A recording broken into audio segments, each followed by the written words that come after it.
दोस्तों आप लोग जो भी हमारे चैनल पर क्राइम की कहानियाँ सुनते हैं, ज़्यादातर लोगों को ये शिकायत हो गई कि ज़्यादातर जो कहानियाँ होती हैं वो कहानियाँ ऐसी होती हैं जो बहुत ज़्यादा सिमिलर होती हैं और हमारे ही देश से होती हैं। लेकिन दोस्तों आज की जो कहानी मैं आप लोग को सुनाऊंगा ये कहानी सरहद पार की कहानी है। और दोस्तों इस कहानी में कुछ ऐसा हुआ, यकीन मानिए दोस्तों कि आप लोग सोचेंगे तो सोचने पर मजबूर हो जाएंगे। और दोस्तों आप सभी लोगों की शिकायत मैं दूर करूंगा, क्योंकि आज की जो कहानी मैं आप लोग को सुनाऊंगा ये कहानी है आयरलैंड की। और दोस्तों ये कहानी एक ऐसी लड़की की कहानी है जिसने मात्र 9 साल की उम्र से ही उसको घुड़सवारी का बहुत ज़्यादा शौक था और वो जिस किसी से भी मिलती उसी की हो जाती, जिस किसी से भी वो बात करती वो उसे पल भर में अपना बना लेता। लेकिन दोस्तों 21 साल की उम्र में जब वो लड़की पहुंचती है तो एक दिन ऐसा होता है कि उसके घर से उसकी लाश मिलती है। और दोस्तों जब उसको हॉस्पिटल लेके जाया जाता है ये सोच कर कि शायद ये जिंदा हो, और उसके बाद में 6 दिन तक डॉक्टर जो थे वो जद्दोजहद करते हैं इस लड़की को बचाने की। लेकिन दोस्तों उसके बाद में भी डॉक्टर यही कहते हैं कि इस लड़की को बचाया नहीं जा सकता। लेकिन दोस्तों ये कत्ल था या फिर खुदकुशी, जब पुलिस इसको सुलझाने की कोशिश करती है और जो सच्चाई सामने निकल के आती है और जो लोग इस सच्चाई को सुनते हैं तो सुनने के बाद में वो अपने कानों पर हाथ रखते हैं कि आखिर इस लड़की के साथ में ऐसा कैसे हो सकता है। तो दोस्तों क्या हुआ था ये पूरी कहानी सिलसिलेवार तरीके से मैं आप लोग को सुनाऊंगा, बस आप लोग इस वीडियो में अंत तक बने रहिएगा। तो दोस्तों रात के 10 बज चुके हैं, मैं हूं आप सभी का अपना शावेज मलिक और हाजिर हूं आप लोग के सामने फिर से एक क्राइम की कहानी को लेके, एक क्राइम की घटना को लेके। और दोस्तों आज की जो कहानी मैं आप लोग को सुनाने जा रहा हूं ये कहानी है उत्तरी आयरलैंड की। और दोस्तों उत्तरी आयरलैंड में एक गाँव पड़ता है, इसी गाँव की ये कहानी है। मैं बात कर रहा हूँ 3 अगस्त साल 2020 की। दोस्तों 3 अगस्त साल 2020 को इसी उत्तरी आयरलैंड में इस गांव से पुलिस को एक फ़ोन पहुंचता है और उस फ़ोन पे बताया जाता है कि साहब इसी गांव में रहने वाली एक लड़की जिसका नाम कैटी है, उम्र लगभग 21 साल के आसपास है, उसने आत्महत्या करने की कोशिश की। अब जैसे ही पुलिस को यह पता चलता है कि एक लड़की है जिसका नाम कैटी है उसने आत्महत्या करने की कोशिश की है, मामला काफ़ी ज़्यादा गंभीर लगता है, इसलिए पुलिस तुरंत एम्बुलेंस को कॉल करती है और एम्बुलेंस की एक गाड़ी और पुलिस की एक गाड़ी तुरंत मौके वारदात पर पहुंचते हैं। पुलिस इस वजह से एम्बुलेंस को कॉल करती है कि शायद उस लड़की ने आत्महत्या करने की कोशिश की है, तो हो सकता है कि उसके शरीर में कुछ जान हो, क्या पता उसे बचाया जा सके। तो दोस्तों जब वहाँ पर एम्बुलेंस की गाड़ी और पुलिस की गाड़ी जब वहाँ पर पहुँचती है तो देखते क्या है लोगों की एक भीड़ वहाँ पर होती है। पुलिस जैसे तैसे करके उस भीड़ को हटाती है। उसके बाद में पुलिस उस कैटी के घर के अंदर पहुँचती है। तो घर के अंदर पहुँचने के बाद में पुलिस को पता चलता है कि दरअसल जो कैटी है शायद इस तक पहुँचने में हमने देर कर दी, क्योंकि इसका जो जिस्म था ये हल्का हल्का नीला पड़ने लगा था। अब उसके बाद में दोस्तों पुलिस सबसे पहले जो कैटी थी उसको एम्बुलेंस में बिठाते हैं, उसको एम्बुलेंस में एक तरीके से डाला जाता है, क्योंकि कैटी जो थी वो एक तरीके से मृत अवस्था में ही थी। लेकिन पुलिस को लगता है कि शायद इसकी सांसें कुछ चल रही हैं, हो सकता है कि इसको बचाया जा सके।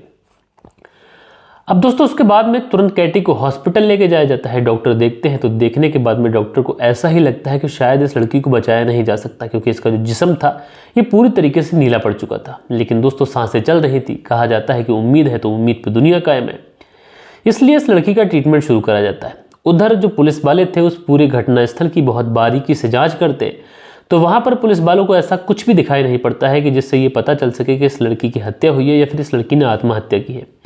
बहरहाल दोस्तों अब सबको जो इंतजार था वो यही था कि किसी तरीके से जो कैटी है स्वस्थ हो जाए। अगर ये स्वस्थ हो जाएगी तो बता देगी कि आखिर इसने आत्महत्या करने की कोशिश क्यों की।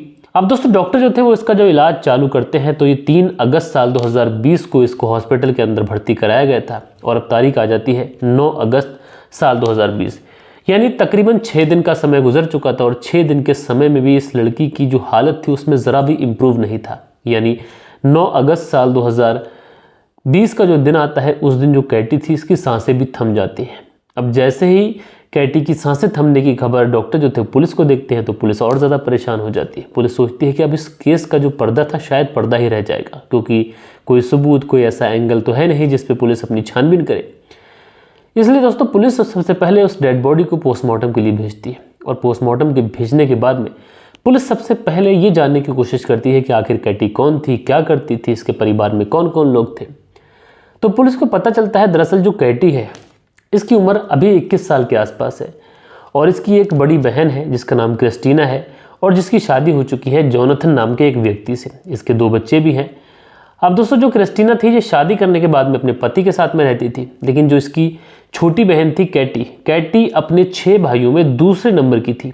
ठीक है, समझिएगा, दूसरे नंबर की थी। इसकी बड़ी बहन की शादी हो चुकी थी, इसलिए जो कैटी थी अक्सर अपनी बहन के घर ज़्यादा रहा करती थी। लेकिन दोस्तों जब कैटी का झुकाव अपनी बहन की तरफ ज़्यादा होता है तो इसका जो जीजा होता है, जिसका नाम होता है जोनाथन, वो 9 साल की इस कैटी को घुड़सवारी की ट्रेनिंग देना शुरू करता है, क्योंकि जो जोनाथन था ये घुड़सवारी की ट्रेनिंग दिया करता था। अब दोस्तों जब ये कैटी को घुड़सवारी की ट्रेनिंग देना शुरू करता है तो धीरे धीरे जो कैटी थी ये बड़ी होने लगती है। लेकिन उसके बाद में जब कैटी घुड़सवारी करना सीखती है तो ये इतनी बेहतरीन घुड़सवारी करती है कि जो भी लोग इसको घुड़सवारी करते हुए देखते हैं तो लोग अपनी दांतों तले उंगलियां दबा लेते हैं। लोग यही सोचते हैं कि आखिर ये लड़की आखिर कितनी आगे जाएगी। सब कुछ सही था, सब कुछ बढ़िया था, लेकिन दोस्तों पुलिस के सामने ये सबसे बड़ा सवाल था कि आखिर इस लड़की ने आत्महत्या क्यों की। अब दोस्तों पुलिस के सामने सवाल तो कई थे, लेकिन जवाब कुछ भी नहीं था। लेकिन दोस्तों इसी बीच में पोस्टमार्टम की रिपोर्ट आ जाती है। लेकिन दोस्तों जो रिपोर्ट आती है, शायद इस रिपोर्ट ने पूरा केस ही पलट दिया। दरअसल इस रिपोर्ट में ये वाज़ेह तरीके से खुलासा हो जाता है कि जो कैटी थी, इस कैटी ने आत्महत्या नहीं की है, बल्कि इसके जिस्म पर पहले काफ़ी ज़्यादा मार पिटाई के निशान है। यानी इसको फांसी का फंदा या दिया गया है या फिर इसने लगाया है, वो बात अलग है, लेकिन सबसे पहले इस लड़की के साथ में मार पिटाई की गई है। अब जैसे ही पुलिस के सामने ये बात आती है तो पुलिस को ये अंदाज़ा हो जाता है कि दरअसल कैटी ने आत्महत्या नहीं बल्कि इसकी हत्या की गई है।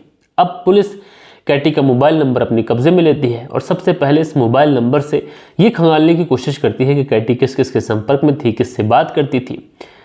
अब दोस्तों जब पुलिस कैटी के मोबाइल नंबर को खंगालती है तो उस मोबाइल नंबर में बहुत सारी चीज़ें मिलती हैं। दरअसल उस मोबाइल नंबर में एक व्यक्ति जिसका नाम होता है शेन मैक, इसका नाम भी होता है, और इससे कई बार कैटी की बातचीत भी हुआ करती थी।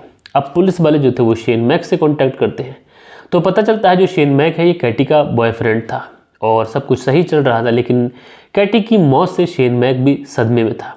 अब दोस्तों जो मैसेज थे ये भी खंगाले जाते हैं, तो शेन मैक के साथ में जो भी मैसेजेस थे प्यार भरे थे, किसी मैसेजेस में ऐसा नहीं था जो संदिग्ध हो। उसके बाद में पुलिस को एक चीज़ और ज़्यादा संदेहपद दिखाई पड़ती है। दरअसल जो कैटी थी, इसका जो जीजा था जोनाथन, उसके साथ में भी उसके काफ़ी ज़्यादा मैसेजेस थे और कुछ मैसेज ऐसे भी थे जो आपत्तिजनक थे, कुछ मैसेज ऐसे भी थे जिससे पुलिस को शक गहराता है। अब उसके बाद में पुलिस जोनाथन के बारे में छानबीन करना शुरू करती है। अब दोस्तों पुलिस जब जोनाथन के बारे में छानबीन करना शुरू करती है तो पुलिस को कुछ ऐसी चीज़ें दिखाई पड़ती हैं, कुछ ऐसी चीज़ें पुलिस के सामने आती हैं जिससे पुलिस वाकई ये सोचने पे मजबूर हो जाती है कि जोनाथन आखिर कैटी के साथ में ऐसा कैसे कर सकता है। दरअसल जो जोनाथन था, जब इसने 9 साल की उम्र में कैटी को घुड़सवारी की ट्रेनिंग देना शुरू की थी तो धीरे धीरे ये कैटी के ऊपर अपना हक जताना शुरू कर देता है। अब दोस्तों जब कैटी के ऊपर ये अपना हक जताना शुरू कर देता है तो कैटी उस समय 9 साल की थी, उसको इतनी समझ नहीं थी। और एक दिन जो कैटी की बहन होती है क्रिस्टीना, वो अपने घर पे नहीं होती है और 9 से 10 साल की कैटी घर के अंदर अकेली होती है। और उस समय जोनाथन उस घर के अंदर पहुंचता है और अपनी ही साली के साथ में ज़ोर ज़बरदस्ती रेप करता है, उसके साथ में शारीरिक संबंध बनाता है। और दोस्तों जब ये एक बार शारीरिक संबंध बना लेता है तो उसके बाद में ये जो सिलसिला था ये आम हो जाता है। धीरे धीरे जो कैटी की उम्र थी ये भी बढ़ती है। अब दोस्तों जब कैटी 20 से 21 साल की उम्र में पहुंच जाती है तो जो जोनाथन था ये कैटी को अपने प्यार के जाल में फंसा लेता है, उससे प्यार करने लगता है। जो कैटी थी वो भी उसकी बातों में आ जाती है। लेकिन दोस्तों जो जोनाथन था शायद ये उसके शरीर का भूखा था। कैटी देखने में बेहद ही खूबसूरत, एक ऐसी लड़की जिसे देखने के बाद में हर कोई यही कहे कि इसको कितनी ज़्यादा फुर्सत से बनाया गया है, इतनी प्यारी लड़की, इतनी ज़्यादा कोमल लड़की। लेकिन दोस्तों जो जोनाथन था ये उसकी कोमलता को एक तरीके से ऐसे कुरेद रहा था कि कोई दरिंदा भी इस तरीके से नहीं करेगा। लेकिन दोस्तों जो कैटी थी वो भले ही जोनाथन की बातों में आ गई थी, लेकिन मन ही मन में बहुत ज़्यादा घुटन उसको महसूस होती थी। वो ये सोचती थी कि उसकी ज़िंदगी में भी कोई ऐसा व्यक्ति हो जो उसके दिल की बात सुने और वो आगे चलकर उसके साथ में अपनी ज़िंदगी बिता सके। लेकिन दोस्तों जो जोनाथन था ये लगातार कैटी के साथ में रेप करता था, उसका शारीरिक शोषण करता था। लगातार ये चीज़ें चलती रहती है, कैटी मन ही मन में परेशान होती है। लेकिन दोस्तों इसी बीच में कैटी की मुलाकात होती है शेन मैक नाम के एक लड़के से। और जब इससे इसकी मुलाकात होती है, जो शेन मैक था ये भी घुड़सवारी करता था। मुलाकात जो होती है धीरे धीरे दोस्ती होती है, दोस्ती प्यार में बदल जाती है, उसके बाद में मिलना मिलाना। अब दोस्तों जो शेन मैक था जब ये कैटी के नज़दीक पहुंचता है तो जो कैटी थी अपने जीजा जोनाथन से अब दूरियां बनाने लगती है। जब ये अपने जीजा जोनाथन से दूरियां बनाने लगती है तो जोनाथन सोचता है कि शायद इन दूरियों के पीछे कुछ ऐसा है जो कैटी मुझसे छुपा रही है। इसलिए जोनाथन अब कैटी की छानबीन करना शुरू कर देता है, उसकी लोकेशन को ट्रैक करता है, उसके मोबाइल से उसका पता लगाने की कोशिश करता है कि आखिर ये कहाँ जाती है, कहाँ नहीं जाती है।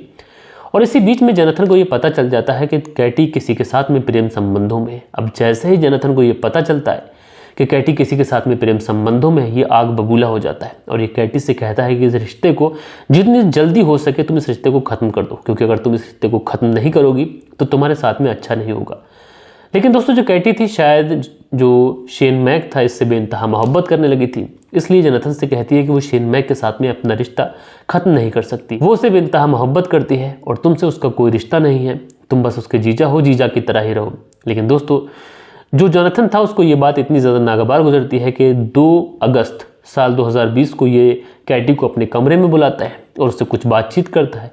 उसके बाद में उसके हाथ और पाँव बांधता है और उसके बाद में उसके साथ में शारीरिक संबंध बनाता है। दोस्तों जब इसके साथ में शारीरिक संबंध बना रहा होता है उसी समय उसकी पत्नी क्रिस्टीना उस रूम के अंदर आ जाती है। जब वो देखती है कि ये दोनों एक ही चादर के अंदर हैं तो वो दबे पाँव वापस लौट जाती है और उसको ये रियलाइज़ हो जाता है कि उसकी ही बहन के अवैध संबंध उसके ही पति के साथ में है। लेकिन दोस्तों दूसरे ही दिन की ये बात है कि जो जोनाथन था सुबह सुबह चीखता हुआ आता है और क्रिस्टीना से कहता है कि तुम्हारी बहन ने फांसी का फंदा लगाकर आत्महत्या कर ली। उसके बाद में पुलिस को इन्फॉर्म किया जाता है, पूरी छानबीन होती है। लेकिन दोस्तों पुलिस जब इस पूरे मामले में छानबीन करती है तो पता चलता है कि जो जोनाथन था इसने कैटी की पहले हत्या की और हत्या करने के बाद में उसके शव को पंखे से लटकाया और सिर्फ इसने ये काम इसलिए किया ताकि इसको जो जलद था उस जलद का एक तरीके से ये बदला ले सके कैटी से। कैटी किसी और की मोहब्बत में, कैटी किसी और की हो नहीं सकती उसके होते हुए, ये वो सोचता था। अब दोस्तों पुलिस इस पूरे मामले में कुछ लोगों की गिरफ्तारी करती है, लेकिन इससे कुछ महीने के बाद ही पुलिस को ये पता चलता है जोनाथन है इसने अपने ही घर के अंदर आत्महत्या कर ली है। पुलिस को उसका शव उसके ही घर से बरामद होता है। बहरहाल दोस्तों एक ऐसा केस था, इस केस के अंदर अवैध संबंधों के चक्कर में कैटी की तो जान गई, लेकिन जो व्यक्ति क्राइम करने वाला था उसकी भी जान चली गई। अब दोस्तों आप लोग इस पूरी कहानी के बारे में क्या कहना चाहते हैं कमेंट्स बॉक्स में ज़रूर से ज़रूर बताइएगा। और कल के दिन आप लोगों के जो भी कमेंट्स आए हैं अब वक्त होता है कि आप लोग के कमेंट्स पढ़े जाएं। सो दोस्तों हमारे वीडियोस पे जो कल के दिन कमेंट्स हैं इसमें पहला कमेंट्स है विनोद उपाध्याय जी का और लिखते हैं मलिक जी नमस्कार, रियली आपकी कहानी अच्छी होती है और कोई दो राय नहीं कि आप अपने काम पर ध्यान रखना। लोग कैसे भी बातें कर सकते हैं, उनको कुछ भी कह देते हैं, उनको बिल्कुल भी नज़रअंदाज करें। Good job Malik ji. तो विनोद उपाध्याय जी आपका हर दिल में शुक्रगुजार हूँ कि आप इस तरीके से लगातार मुझे प्यार देते हैं। उसके बाद में निखिल सैनी हैं और इनकी माँ हमारी कहानी सुनती हैं, लिखती हैं नमस्कार सर जी, आपकी कहानी सुनाने का जो तरीका है ये पहले से बहुत ज़्यादा बेहतर हो गया है। तो आपका बहुत बहुत शुक्रिया बहन जी। उसके बाद में हिराना मगर हैं जो काफ़ी दिनों के बाद आज कमेंट्स कर रही हैं, इनसे शिकायत भी है। और बहन आपने लिखा नमस्कार शावेज भाई, नाइस एक्सप्लेन। तो बहन आपका बहुत बहुत शुक्रिया। उसके बाद में दिल बहादुर सिंह हैं, लिखते हैं mister Malik your sound is good, thanks sending story from London. तो भाई जो है हमारे लंदन से स्टोरी सुनते हैं, तो भाई आपका बहुत बहुत शुक्रिया। उसके बाद में यूज़र हैं, लिखते हैं शावेज जी मैं आपकी और ठाकुर प्रखर या दो एक चैनल हैं, उन्हें छोटे चैनल हैं जैसे कीप क्राइम करके, मुझे आप तीनों की कहानी बहुत अच्छी लगती है और उस्मान सैफी तो बेस्ट हैं। और आप सब की सबसे अच्छी बात है मुझे लगती है कि आप सभी अपने चैनल पर ओरिजिनल कहानी लेकर आते हैं। प्रेम यादव और उदय यादव की तलाकशुदा और फर्जी कहानी लेकर नहीं आते। जिस तरीके से आज के दौर में यूट्यूब पर तलाकशुदा फर्जी कहानियों की आंधी चल रही है, उसमें कुछ चैनल ऐसे हैं जिन पर ओरिजिनल कहानी मिल जाती है, जिसमें आप तीनों के चैनल हैं। तो भाई मैं आपका बहुत बहुत शुक्रिया अदा करना चाहता हूँ। और ये बात सच है कि बहुत सारे ऐसे चैनल हैं जो अवैध संबंधों की, कुछ तलाकशुदा महिलाओं की, कि वो मूंगफली बेचते हुए मिली, कि वो उसी में जज बन गई, उसी में मुजरिम पहुंचा पति, इस तरीके की कहानियां लेके आ रहे हैं और बहुत सारे लाखों में व्यूज़ उनके जा रहे हैं। उसके बाद में कुंदनपाल जी जो प्रणाम करते हैं, भैया प्रणाम। उसके बाद में मैं अनिल कुमार यूपी के मुरादाबाद में आपकी हर कहानी सुनता हूं, तो भाई अनिल कुमार जी आपका बहुत बहुत शुक्रिया। उसके बाद में समीर खान है, लिखते हैं स्टोरी तो अच्छा सुनाते हैं और आप, लेकिन आपका जो कमेंट्स पढ़ने का अंदाज़ है ये भी बहुत अच्छा है, तो भाई आपका शुक्रिया। उसके बाद में रोहिल है, लिखते हैं hello sir I am Rohil, I am from BAMS student, मैं आपकी स्टोरी डेली सुनता हूँ, BAMS स्टोन सॉरी, और आप इकबाल मसीह की स्टोरी कवर कीजिए।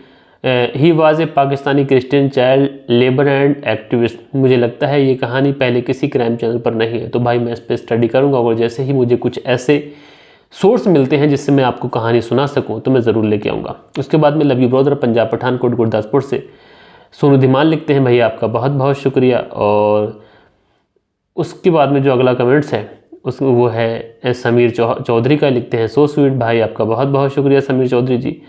और उसके बाद में जो अगला कमेंट्स है ये है मोहम्मद जोरेस करके, लिखते हैं किसी भी रिश्ते में अगर बन नहीं रही है तो ये बात बातचीत करके इस मसले को सुलझाना चाहिए, बल्कि किसी का क्राइम नहीं करना चाहिए। तो भाई आपका बहुत बहुत शुक्रिया।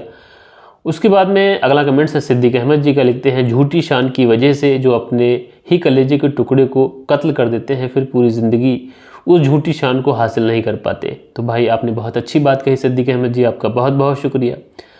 अनुज गोदारा जी हैं, लिखते हैं नमस्कार सर जी, ये रोज़ क्राइम होते हैं, कैसे रुक सकते हैं? आपको और आपके व्यूवर्स को बोलना चाहता हूँ कि कोई भी अपना सुझाव कमेंट्स में दें। तो भाई अनुज गोदारा जी आपका बहुत बहुत शुक्रिया, आपने प्यारा सा कमेंट्स किया। उसके बाद में अगला जो कमेंट्स है ये संगीता लिखते हैं सर सारे कांड यूपी में ही क्यों होते हैं? भाई ऐसा नहीं है यूपी में होते, पूरी दुनिया के अंदर कांड होते हैं। चूँकि हम हिंदी स्टोरी टेलर हैं तो हमारे पास में जो भी कहानियाँ आती हैं वो हिंदी में होती हैं।